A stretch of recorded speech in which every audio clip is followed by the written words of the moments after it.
When we are solving an equation, what that usually means is solving for some variable. So for example, if we had the equation x plus 5 equals 12, we want to figure out what x is. And this is something that you maybe could do in your head right now and just figure out what x is going to be, but let's write down the steps. One, so we get used to it and show our work, but also equations are going to get more complex, and we can't always just do it in our head, or there might be multiple answers for the exact same equation. So we need to make sure that we are getting used to writing this out. So the way we solve them is by getting the variable alone, and to get rid of, let's say, this 5, we need to do the inverse of it. The operator that's right next to the number, so in this instance, addition, that is part of that number. This is a positive 5. So we need to do the inverse, which is subtract 5.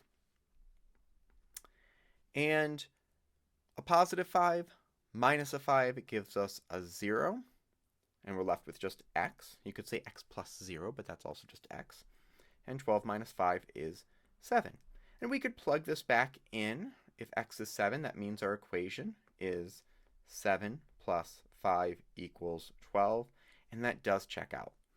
There are a lot of people who argue that we should write the equation horizontally. So not just do it vertically like I did, but write x plus 5 minus 5 equals 12 minus 5, and then solve it that way.